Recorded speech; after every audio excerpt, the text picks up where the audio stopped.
Rebonjour, chers frères et sœurs. Nous avons donc aussi reçu tout à l'heure des vidéos d'évidence de la présence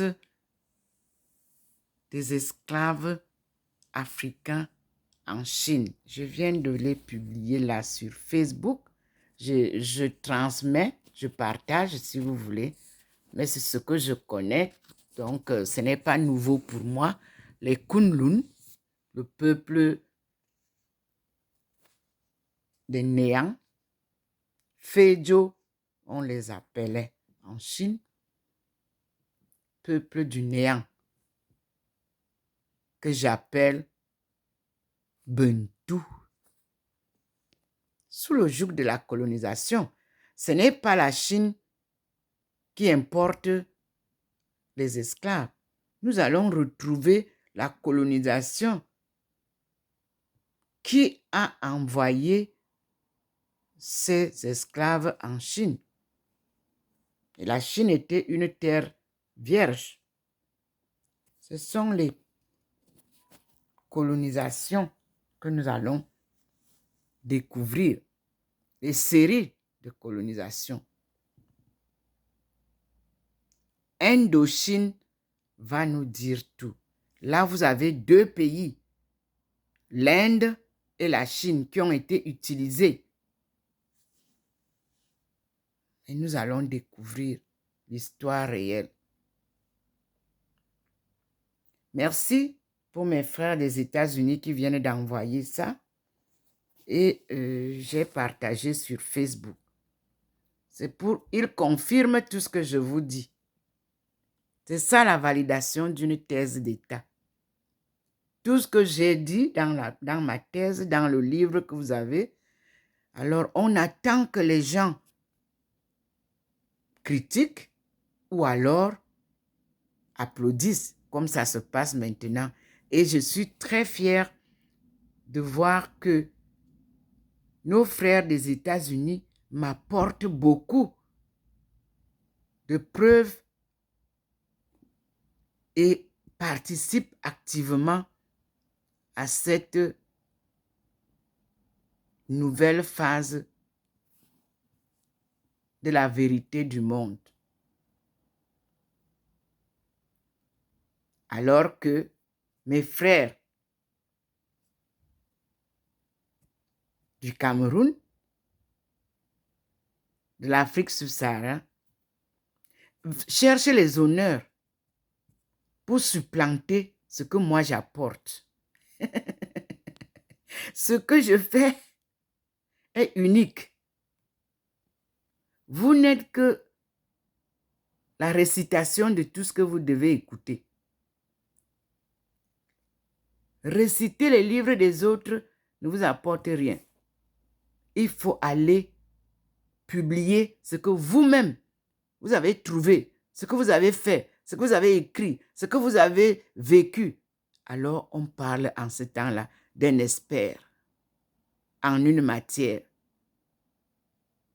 Si vous récitez les récits des journalistes, si vous récitez les récits des autres chercheurs, non, vous ne pouvez pas bénéficier du titre d'expert. Moi, je vous apporte du concret, vécu en Chine, vécu au Cameroun, vécu dans les îles, vécu au Nigeria, vécu au Suriname, vécu en Guyane.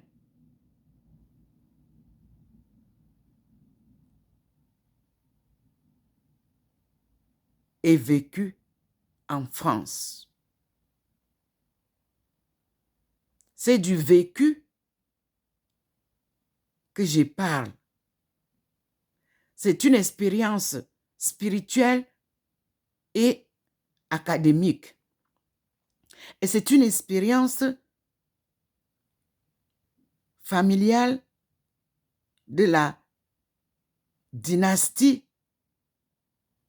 des patriarches vécue de la naissance à aujourd'hui dont je parle. C'est des faits réels. Une expérience divine et spirituelle que je vis devant vous, devant la lumière du Seigneur, que voici. C'est de lui que me vient tout ce que je vous dis. C'est de cette lumière divine dont je suis enveloppée que vous voyez sur mon portrait de Facebook et de YouTube.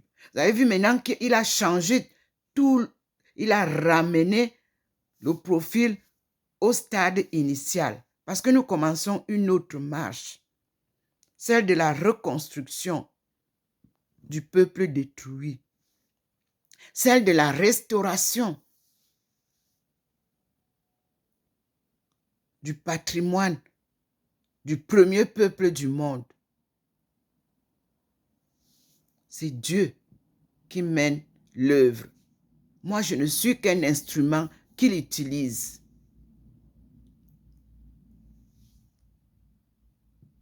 Je tout pour que vous compreniez. Me voici devant vous.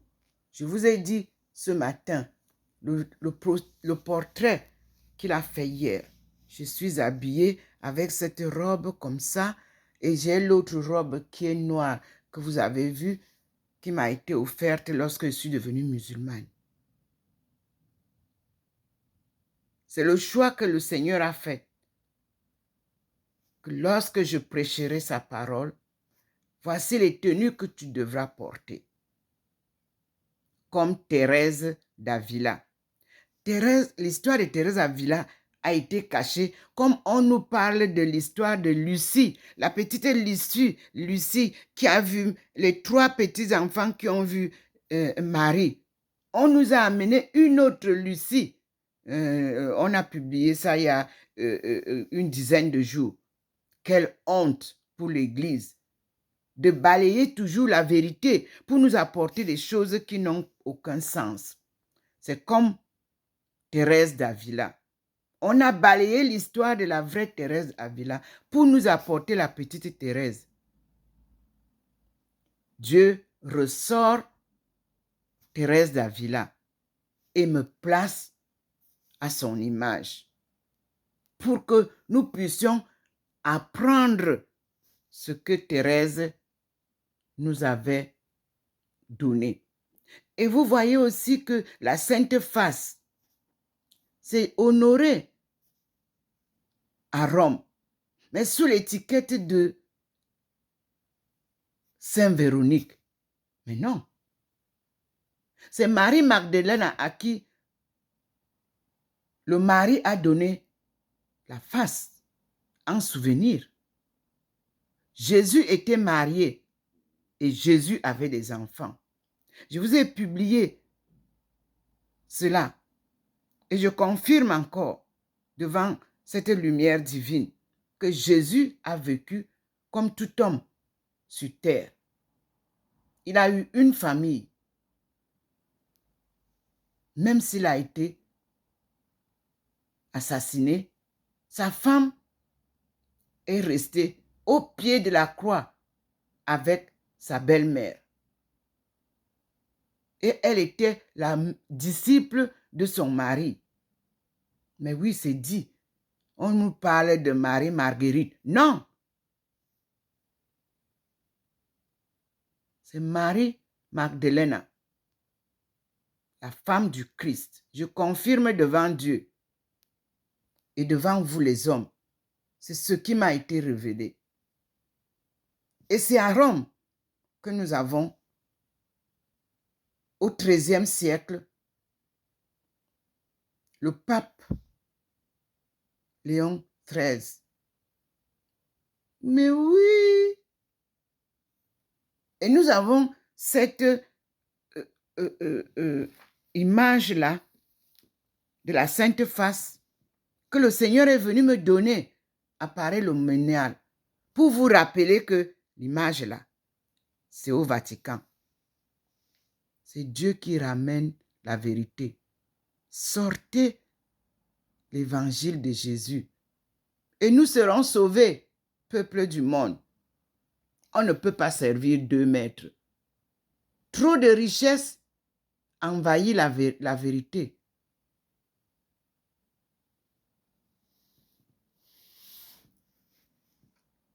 Dieu est le Dieu des pauvres parce qu'il doit pourvoir tous les jours notre pain quotidien. Mais si vous êtes trop riche, vous n'avez plus besoin de Dieu. C'est ce qui se passe. Mais lui, quelle que soit la richesse que vous avez, il vous a créé pour sa gloire et non la vôtre. Il vous a envoyé sur terre un jour de votre naissance et il vous rappellera, nu comme vous êtes venu. Souvenez-vous de ça, homme riche. Vous venez pauvre, nu comme vous êtes né. Le jour de votre naissance, vous n'avez rien. Vous n'apportez rien. Vous repartez comme ça, nu, sans rien. Souvenez-vous de ça. Il vous le dit aujourd'hui. Cessez de tuer. Cessez les guerres pour gagner de l'argent. L'argent ne fait pas le bonheur du monde. Quand il veut vous utiliser, il vous déshabille. Il vous réduit à zéro et il vous relève. Prenez mon exemple pour ceux qui me connaissent.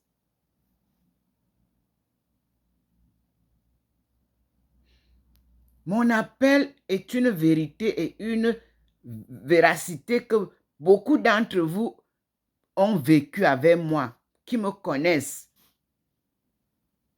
Que ce soit au Cameroun, au Nigeria, en Guyane, en France, en Chine, partout où le Seigneur m'amène, m'emporte. Vous avez la possibilité de témoigner ce que je fais et ce que je vis. Dieu est vérité. C'est lui qui me conduit. S'il ne m'amène pas quelque part, je ne peux pas y aller. Et nous allons découvrir maintenant le monde et l'Afrique. D'où viennent les mondes? Tout vient de l'Afrique. Tout part de l'Afrique. L'économie mondiale a été créée en Afrique. La première monnaie a été battue en Afrique. La première économie, la forte, a été battue et réalisée en Afrique, mais avec la volonté et l'aide de Dieu. Puis, les mondes nouveaux ont commencé le désordre. Et nous voici dans l'impasse qu'il nous avait promis, qu'à un moment donné, nous allons nous confondre nous-mêmes et nous allons crier vers lui. Et il ne répondra pas. Cette période-là, c'est elle que nous vivons maintenant. Les bouleversements du monde. Bouleversement climatique, bouleversement économique, bouleversement social. Dieu nous l'a annoncé. Ésaïe 49 à 55, nous allons comprendre.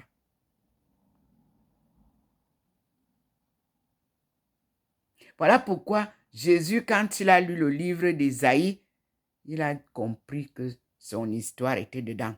Et moi aussi, je vous dis, en Chine, quand j'ai commencé la lecture de Ésaïe tel que le Seigneur me l'a révélé, j'ai compris que j'avais pareillement commencé ma marche. Et vous voyez comment, par obéissance, je chemine avec Dieu. Je vous parle devant sa lumière et je vous dis, rien ne vaut la vérité. Le mensonge court en grande enjambée et la vérité marchent à pas de tortue. C'est pour ça que ma marche, derrière tous ceux qui m'ont souvent combattu, est une marche de tortue. J'arrive avec la vérité, celle que Dieu vous confond avec.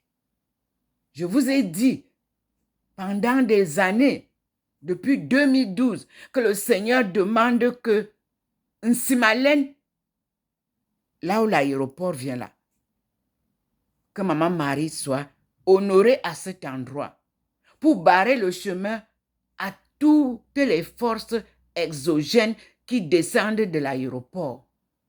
Vous êtes parti placer un lion en bronze. Non. Le vrai lion existe. C'est lui qui protège le Cameroun. Il n'est pas artificiel. C'est un grand patriarche. On ne peut pas le remplacer par des icônes, je ne sais pas moi. Nous sommes en Afrique dans la vie réelle avec Dieu. Nous ne faisons pas de l'artificiel. On vit selon la volonté de Dieu, selon sa parole. Et c'est pour ça que nous avons ce don de résilience patriotique.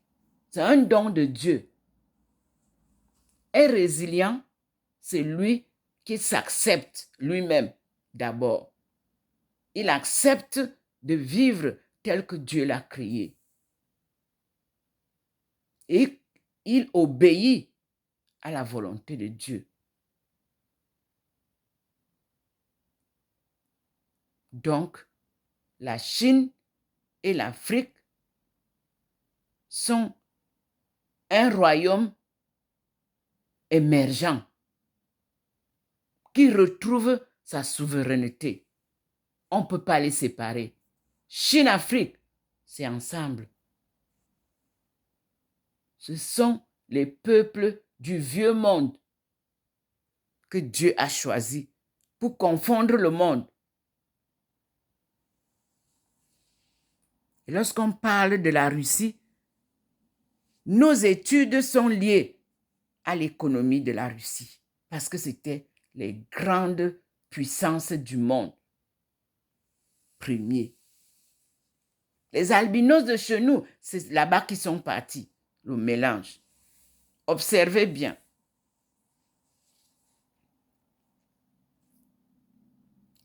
En Chine, on a amené les pygmées. On a amené les albinos. Observez ce qui s'est passé là-bas.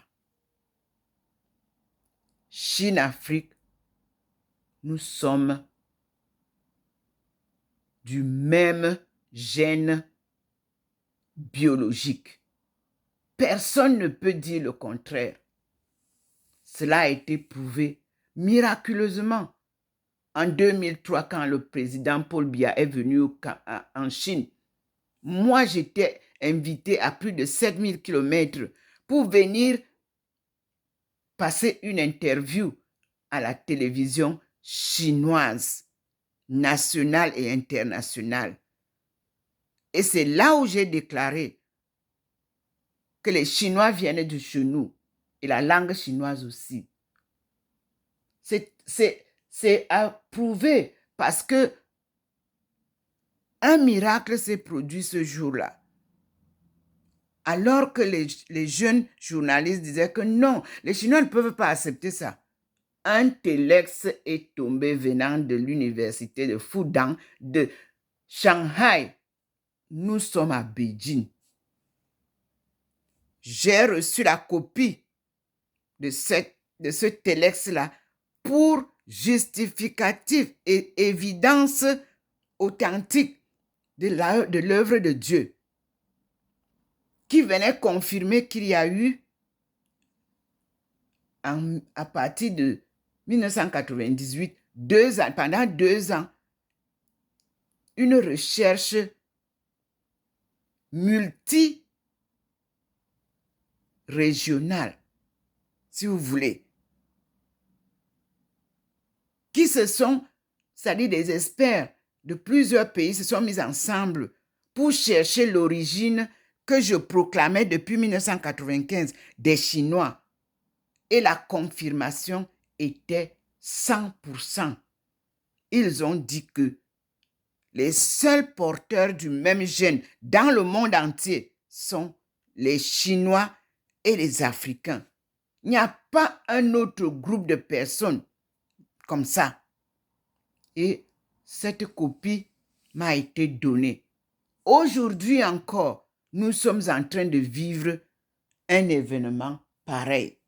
Dieu lui-même vient faire le témoignage de la promesse qu'il m'a faite, que je deviendrai la lumière du monde.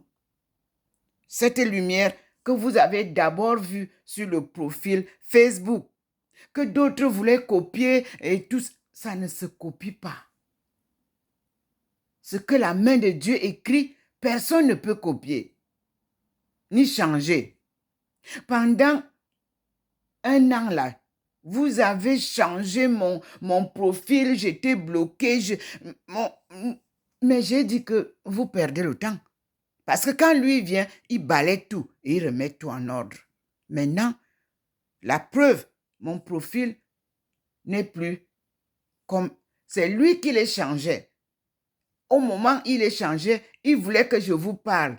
Il y a eu les micros, vous m'avez bloqué. Il y en a qui me chassaient même de leur petite télévision qui ne valent rien. Quand Dieu va poser la télévision internationale où je dois prêcher sa parole, vous allez être surpris. Il l'a promis. Le monde entier va écouter la parole de Dieu. Et tout le monde va prêcher la parole de Dieu, la vérité, la sagesse divine. Nous sommes devant le Seigneur. Et il m'a déjà positionné au-dessus de mon fils. Et vous avez le livre de Jésus, le vrai Jésus, qu'il a écrit lui-même, que le Seigneur vous demande de sortir. Il a la Bible où on a enlevé ça. Ça vient de la Bible. Ça ne doit pas quitter. Parce que ici, on trouve les témoignages des autres apôtres de Jésus. Pourquoi il n'y a que 4? Mais Jésus avait 12 disciples. Normalement, on devrait avoir les 12 disciples devaient nous parler de l'évangile. Vous ne voyez pas qu'il y a quelque chose qui manque? Et puis, Marie et Joseph, qui nous parlera d'eux? Personne ne nous parle de leur vie. On nous parle seulement de la naissance de Jésus. Mais c'est des gens qui vivaient. C'était un charpentier. Sa femme vivait. Et on nous dit quelque part qu'ils ont eu d'autres enfants. Alors, et moi je vous dis, je ne connais pas mieux que vous. Mais ce que Dieu me montre, je vous le transmets. Marco Polo nous a fait le trajet qu'il faisait. Pourquoi on ne nous montre pas ça? Pour qu'on comprenne où se trouve la route de la soie et la route des épices. Mais vous avez vu que le Seigneur vous a promis qu'il ouvrait et il a ouvert. Je vous ai publié ça. Et maintenant, vous voyez que les Chinois sont en train de planter dans les déserts des arbres. Et la route est ouverte. Et bientôt, Chine-Afrique, on fera ça par la route. Ce qui ramène les tarifs qu'on nous impose de transport sur les marchandises à zéro. Une prophétie validée. Dans ma thèse, vous avez tout ça. Et puis, vous qui dites que vous partez emprunter, vous venez prêter de l'argent aux Africains. Mais ceux qui doivent à l'Afrique. Ils vont payer quand? Pour que l'Afrique puisse se développer. Mais on a des réserves de prêt. Là, tout ce que vous puisez en Afrique, là, vous payez quand? Comment? Avec quoi?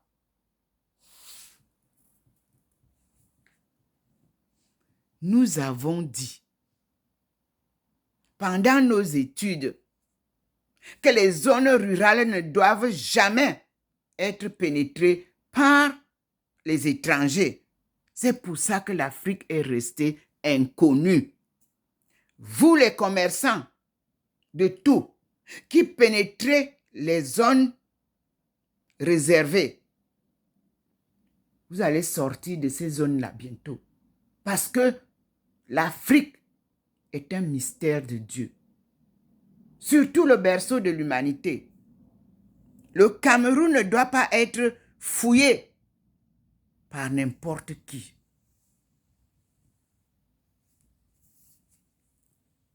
Vous avez développé la région de l'Ouest. Nous attendons les retombées pour que les autres régions soient développées. C'est comme ça que ça se passe. Puisque vous avez bénéficié de tout ce qui a été versé en Afrique, les fruits doivent être partagés par vous avec les autres. Dieu vous parle. L'égoïsme, le tribalisme, c'est là-bas. Vous voyez la preuve. Les autres sont pauvres régions. Les autres régions sont riches. Quand vous avez vu comme vous êtes monté au nord pour aller partager avec le nord. Nous attendons au centre. Pour 2025, tout ce que vous avez emmagasiné à l'ouest doit servir pour développer le centre. D'accord? Parce que le centre va accueillir le monde entier. Conseil d'amis. Vous faites le désordre pour rien. Avant 2030, nous devons travailler ensemble pour que nous accueillions le monde entier à la sortie de notre chaos, qui est 2030.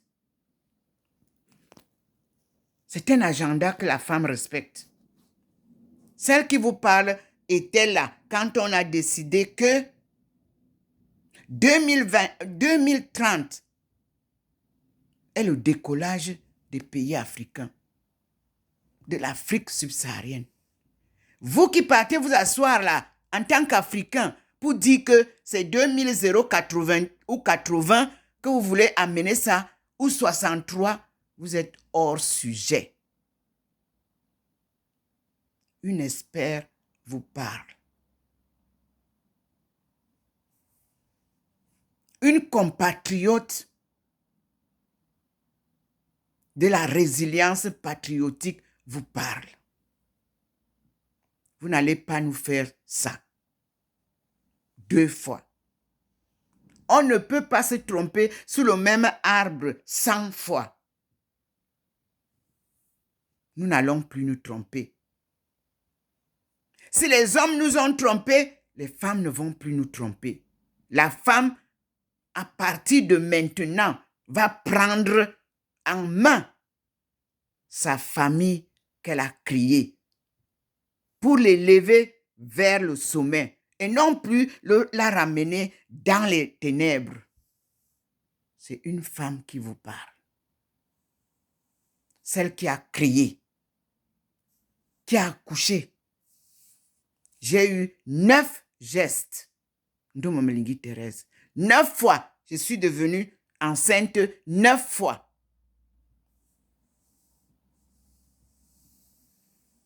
J'ai fait, mon premier geste, c'était les jumeaux.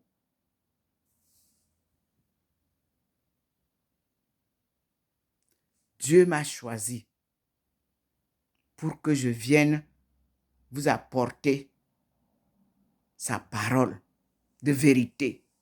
Vous tous qui travaillez négativement pour enfoncer encore l'Afrique, Dieu vous dit stop.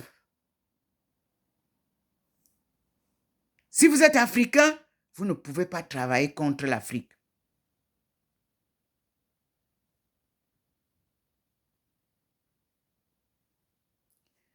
Dans le temps, quand les choses n'allaient plus, on allait vers les femmes pour demander le conseil aux femmes. Vous avez chassé toutes les femmes et vous êtes sur les plateaux en train de raconter n'importe quoi. On nous parle d'une famille Ekan, d'une tribu Ekan, inexistante. Je vous donne l'explication des camps que j'ai donnée au professeur Biyogo quand je suis arrivé en France en 2006.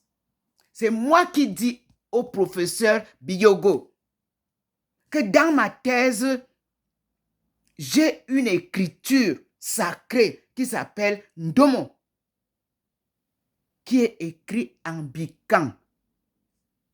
Bikan, les pictogrammes. Ikan, un pictogramme. Notre langue est écrite en 3 formes. Bikan, Bibouk et les proverbes, les énigmes. D'où sortent les familles Ekan? Donnez-nous la géologie de la famille Ekan. Si vous voulez nous parler de la famille d'Ekan, ça commence par une racine, une famille, des branches. Et vous nous donnez là où ils habitent. Cette famille Ekan, elle ne peut pas s'appuyer sur les familles Boulou, les familles Eton, les familles Mangissa, les familles Bassa, les familles Ntumu, les familles du Congo, du Ghana. Non! Elle doit être une famille, comme nous disons, la famille Eton. Moi, je vous dis que mon père s'appelait Ndjomo, son père s'appelait Nkomo, ainsi de suite. Vous nous donnez aussi les noms de la racine à nos jours de la famille Ekan. Dieu vous confond. Il n'y a pas de famille Ekan. Il n'y a pas de langue Ekan. Il n'y a pas à venir tromper encore. Vous qui devriez écrire correctement l'histoire. Moi, je suis allé rencontrer le bureau de SIL en 2013. Demandez-leur. Je leur ai apporté la langue Eton. J'ai eu une journée de travail avec le directeur de SIL. C'était un homme en ce temps-là. Eh oui. Et je suis partie de là. Après, on a changé la langue Eton. Parce que je leur ai apporté le corrigé. C'est mes parents qui m'enseignent à parler Eton. Oui. Et chaque enfant doit être capable de parler sa langue maternelle. Parce que l'enfant apprend sa langue à partir du sein de sa mère. Quand il tète, maman parle, il tète, mais il écoute. Puis, vous avez enlevé les seins, vous avez remplacé par les biberons. L'enfant s'est détaché du sein maternel. Un courant du cordon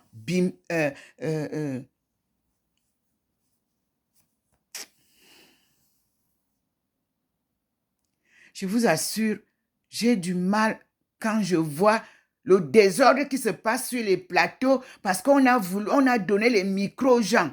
Et puis, lorsque l'État vous nomme à un endroit, vous devez être là pour toutes les tribus et non en faire une affaire personnelle. Mes frères et sœurs, de 2, j'ai envoyé à Sardotola mon livre. Oui, parmi les livres, j'ai fait commander 10 livres en 2015. J'ai demandé qu'on donne un livre à Sardotola pour qu'ils essayent de lire, pour comprendre. on ne peut pas parler au nom de l'Afrique si on n'a pas les données réelles. On ne peut pas venir parler d'une nouvelle tribu alors que l'UNESCO a fait sortir un livre de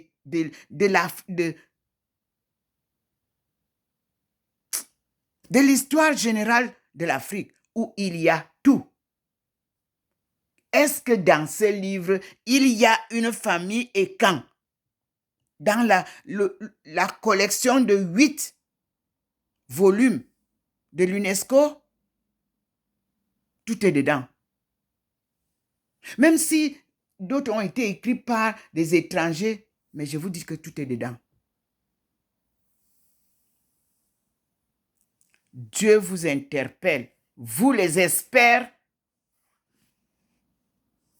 de l'Afrique. Dieu vous interpelle. On ne peut pas balayer de la main ce qui a été fait avant. On dit que le passé instruit le présent pour les futures générations. Vous ne pouvez pas enlever ce qui a été fait avant pour venir nous apporter une renaissance de l'Afrique. L'Afrique ne renaît pas. L'Afrique est née par la création divine. Il n'y a pas un autre créateur ici qui va faire renaître l'Afrique. La terre a été créée par Dieu. Les hommes ont été créés par Dieu. Le ciel a été créé par Dieu. Personne d'autre ne peut changer ça. Et la sagesse a été donnée à nos aïeux par Dieu.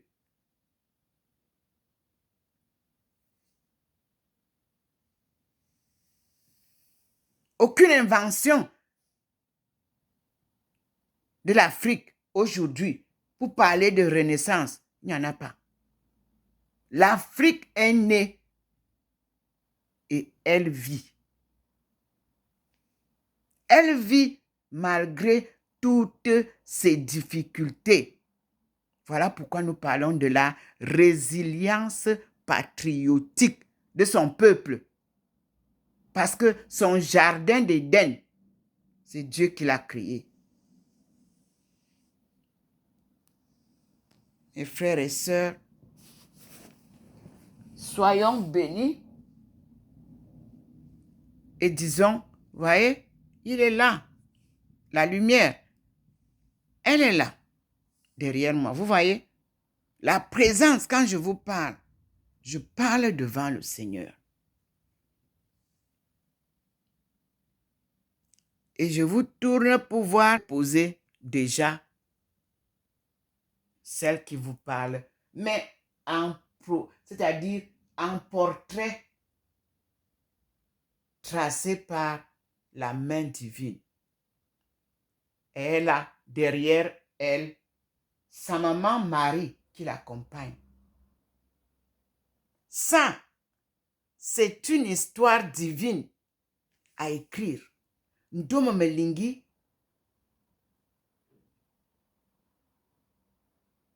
devenue prêtresse de la parole de Dieu, de la cause de Dieu. Ce n'est pas humain, c'est divin ce qui se passe chez moi. Je ne peux pas en être l'auteur. Non. Comment voulez-vous devenir auteur des choses qui ont été écrites avant votre naissance? Vous voulez venir changer ça maintenant et en faire honneur. Et puis moi, je suis vraiment navré. Quand un des nôtres qui parlait de ces choses meurt, tout le monde va en faire son histoire. On pleure les morts et on leur dit d'aller se reposer en paix. Parce que tout ce que vous faites comme publicité de ceux qui sont morts, vous blessez les familles.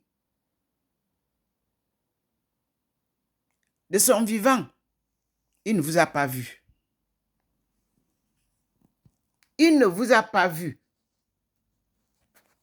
Et quand il meurt, vous en prenez honneur. Mes frères et sœurs, c'est douloureux ce que nous vivons, des injustices de la terre, parce que les vrais experts sont damnés. Et on ouvre des vidéos, on ouvre des télévisions pour honorer des bidons.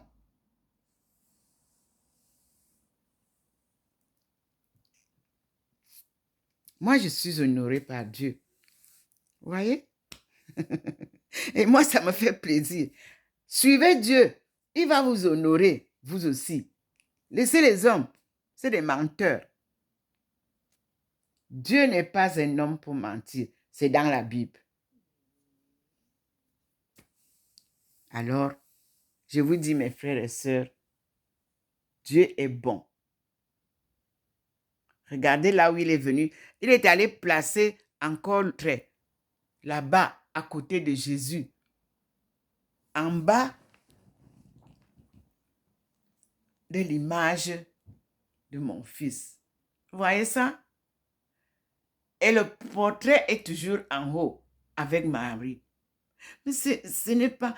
Et il est sur le mur en haut. Ça dit qu'il pose mon portrait partout dans la maison. Personne ne peut faire ça. Il illumine les rois mages là. Regardez comment il envoie la lumière encore. Là-bas. Voyez? Ma crèche. Ceux qui sont partis accueillir. Ici, maman Marie m'accompagne comme toute maman. Parce que elle dénoue tout. Elle dénoue tous les nœuds, comme toutes les mamans. Vous voyez, quand l'enfant pleure, maman, ça me dérange. C'est Dieu qui nous donne ces leçons de vie. Voilà, je vous dis à bientôt. Il a fini de nous donner sa leçon. Et vous voyez bien que la lumière est partie. Merci Seigneur. Et à bientôt mes frères et sœurs. S'il le veut, il reviendra nous parler et nous lui disons merci Seigneur, à toi la gloire pour les siècles des siècles. Amen. Je suis docteur Ndomo Melengi Thérèse, docteur de l'Église selon la décision divine, docteur en économie mondiale, relations internationales et développement économique, diplômé de l'université Renmin, c'est-à-dire l'université du peuple de Beijing en Chine. La Chine est une grande école. Mais en même temps, je suis élevée dans une famille de patriarches, des anciens chefs traditionnels de mon pays, couverte par la sagesse traditionnelle africaine. À très bientôt, mes frères et sœurs. Dieu a décidé de nous ouvrir les pages de son livre qu'il a donné à Jésus pour nous apporter. L'histoire ne fait que commencer. Nous sommes aujourd'hui le 28 décembre 2022 à Saint-Louis, au 93A, avenue du Général de Gaulle, à Saint-Louis, en France. Saint-Louis est la ville carrefour de trois frontières, l'Allemagne, la Suisse allemande et la France, où se trouve la Suisse et où habite Ndomomelingi Thérèse. Nous disons merci au Seigneur, puisqu'il a décidé lui-même de nous enseigner ce qui nous a été refusé. La parole de vérité, sa parole de vie. Donc, la bonne nouvelle vous est donnée encore aujourd'hui. Merci.